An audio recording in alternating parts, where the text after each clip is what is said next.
बल्कि इंसान का थी यार रोज रोज खाती हूँ मुखा हाने बर्दाश्त कौन अशरफ खुदा को समझ शर्मे तो आया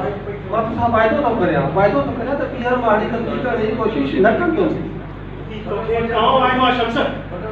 यार रोज रोज साबित वाली यार मानू तो खिलाए तो मुझे बता यार हाने बस खोर थी अशरफ तो सोही भलो दुआ जेको तो सके बार बार माफ करे छा छा जेकर तू मुझे गलती तस्लीम करे मुझे माफ न करे ये दुनिया वाला किया मुझे माफ करदा यार तू मानून जी नजरुन मो गिरी चुको अशरफ तो कसम आली वसन छे कजो जेकर तो मुझे माफ न करे ना मरे तो मारे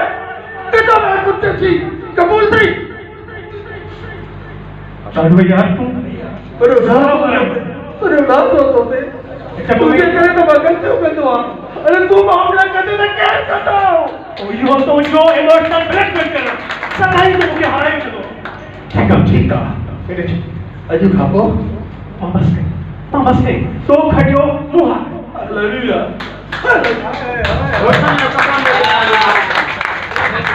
वेरी गुड यार शमसलाए लागे ताड़ियों भरपूर बजाण खपन ऐं इहो ई अहम ॻाल्हि आहे त ऑन दी स्पॉट तव्हां सिचुएशन ॾियो ऐं उन सिचुएशन ते डायलॉग बि अची वञनि मूंखे लॻे थो इहा चिठी लिखी आशिक़ ई इन लाइ तयारी करे आयो हो इहो सभु थियलु ई ज़िंदगानी एतिरी आहे ज़िंदगानी एतिरी आहे दिलि मथां सिर जेतिरी आहे ऐं प्यार मां ॿाहूं पखेड़े हुन चयो दिलि हेतिरी आहे असांजे पिंडाल में ॿ इंतिहाई मौज़िज़ ऐं मानाइल शख़्सियतूं आयूं आहिनि कंहिंखे असां दिलि जे गहराइनि सां भलीकार चऊं था गवर्नमेंट डिग्री कॉलेज लाड़काणी जो अॻूणो प्रिंसिपल ऐं अॻूणो कॉलेज एजुकेशन जो डायरेक्टर मोहतरम साईं गुलाम सरवर कुरैशी साहब जन असां वटि आया आहिनि कंहिं असां दिलि जे गहराइनि सां भलीकार चऊं था ऐं साईं बोर्ड लाड़काना बोर्ड में ऑफिसर आहिनि मोहतरम साईं अमर खान छोटो साहब आपको जो करें कि अहिड़ा नाला बि विसरी वेंदा आहिनि जेके हमेशह दिलि ते हूंदा आहिनि अमर खान छोटे साहब secretary board of intermediate education हाँ जी तो साईं जन के असां दिलि जे गहराइनि सां भलीकार चऊं था उहो असांजे हिन प्रोग्राम में शामिल थिया आहिनि ऐं हाणे आउं गुज़ारिश कंदुसि मोहतरम मुज़म्मिल बुर्रो असां वटि नौजवान मौजूद आहे मुज़म्मिल मौजूद आहे सिफ़त अली शाह मौजूद आहे असां वटि मुज़म्मिल मौजूद आहे अचो मुज़म्मिल ये असांजो नौजवान आहे जेको ख़ासि तौर ते मॉडलिंग करे थो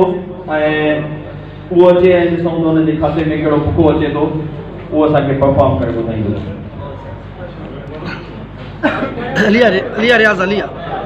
लतीफ़ो ॿुधायो जेको पार्लियामेंट जे अंदरि हुजे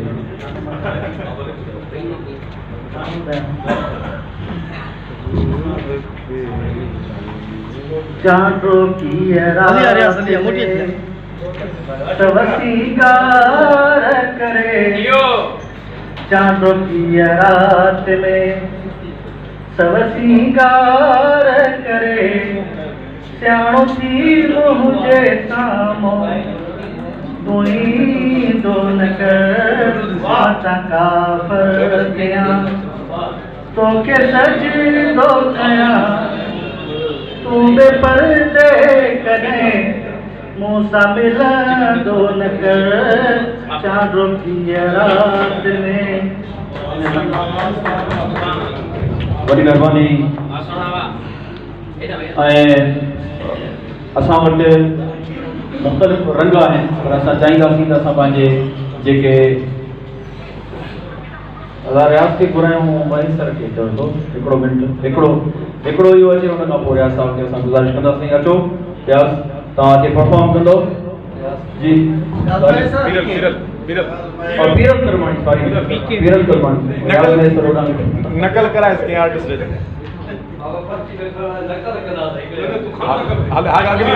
आगे वो अगर पर्ची पोखण भागा रू तो कुत्ते वाली नक्कर जो खिलाए ओसाराम जे हिकिड़ो ड्रामो हुयो चाणका हॉस्पिटल में वॾो डायलॉग मथो अथसि किरी किरी काल हद मकान सॼो मकान रूह ज़मीन आसमान ॿ चुड़ैलियूं हिकिड़ो शैतान लाहौर वाला को दिला बना दे वरी असांजो रियाज़ सुगरो मौजूदु आहे हिन महिल हुनजो असांजो दरिया खान में डायलॉग हुयो असां जाम मुनड़ खे चयो आहे त दरिया खान खे घोड़नि सां चौखुंबो ॿधी ऐं घोड़ा जोड़ाए जे दरिया खान जो संद सदकादार थी वञे हाणे पर्ची खणो भटाई साहब चयो त खरकणाल आहे सुख न सुता कॾहिं ओसीअड़ो आहे खाओड़नि खे पंध जो ही भटाई साहब जा उहे खाओड़ी किरदार आहिनि जिन खे भटाई साहब पंहिंजे रिसाले में हीरो करे पेश कयो आहे ऐं भटाई साहब जे अहिड़नि ई खाओड़ी किरदारनि मां मोहतरम रियाज़ सूरो साहब बि हिकु आहे जेको सदा मुतारिक आहे जेतोणीकि हुनजी पंहिंजी गवर्नमेंट जॉब आहे उनजूं पंहिंजूं मसरूफ़ियतूं आहिनि पर उनजे बावजूद बि माण्हुनि जी सोशल एक्टिविटीज़ ॾिसंदो रहियो आहियां ऐं हिते तव्हांखे महसूसु थियो हूंदो त जेको बि माण्हू आयो उहो जॾहिं तव्हां सां मुखातिब थियो त उन रियाज़ साहब सां गॾु रियाज़ साहब जो नालो इन हवाले सां खयों त असां जॾहिं बि वेंदा आहियूं त मोहबत थींदो आहे असांखे मान बख़्शींदो आहे ऐं मां सम्झां थो मान पंहिंजो इन खां वधीक ॿियो आला मिसाल छा थो थी सघे असांजे विच में रियाज़ सुमरो साहब मौजूदु आहे केस मां गुज़ारिश कंदुसि त अचे तव्हां सभिनी जे पकू गार्डन में ऐं असांखे मुखातिब थिए मोहतरम रियाज़ सुमरो साहब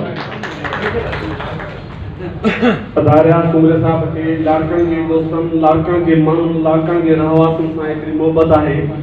जो असां शाह लतीफ़ भटाई जे मेले ते वियासीं हिकिड़ो ॿियो सियासतदान असांजो हुते मौजूदु हुयो असां लाड़कनि खे तारीख़ पर भटाई खे तारीख़ में पहिरियों दफ़ो लाड़कनि टीम ते परफॉर्म करे पियो पोइ हुन लाड़कनि जे माण्हू दाद बि न ॾिनो त लाड़कनि जा माण्हू आहिनि मां बि लाड़कनि खां दाद बि न ॾिनी मीठो ख़ासि में कहिड़े स्पोर्ट्स फेस्टिवल हुजे उते सॼी सिंध जी टीमूं नज़र आहिनि उते कहिड़े लाड़कनि जी टीम ॿुधायूं त लाड़कनि टीम आई आहे त अदा रियाज़ उन लाड़कनि जे मुकमल टीम खे राति जे मानी ते बि घुरायो उन खां अलावा उन्हनि जो अचण में उन्हनि खे जेको आहे उते ॿियो प्रोग्राम बि करायो इहा हुते मोहबत लाड़कनि जे माण्हुनि सां अलाह खे अदा रियाज़ खे वरी हयाती ॾे बाबा थोरो साइड कजो सभिनी खे अस्सलाम वालेकुम पहिरें तो मां आर्ट्स काउंसिल जो तमामु घणो शुक्रगुज़ार आहियां जिन मूंखे वॾो कयो ऐं आशीष दायो साहब ऐं असांजो साईं बदर सूर साहब साईं अब्दुल अली सारिफ़ साहब साईं रिज़वान गुल साहब ऐं जेके बि दोस्त आहिनि मां शुक्रगुज़ार आहियां जिन अॼु असांखे पंहिंजी ईद पार्टी में शामिल करे ऐं असांखे ख़ुशी ऐं वॾी वॾा एज़ाज़ बख़्शियो आहे पहिरियों त गॾो गॾु असां तव्हां सभिनी खे ईद मुबारक अचूं था पंहिंजी ॻाल्हि थी असांखे त लाड़काणे जे तमामु जेके बि फ़नकार आहिनि असांखे फ़ख़्रु असांखे नाज़ आहे परफॉर्मेंस करणु तमामु ॾुखियो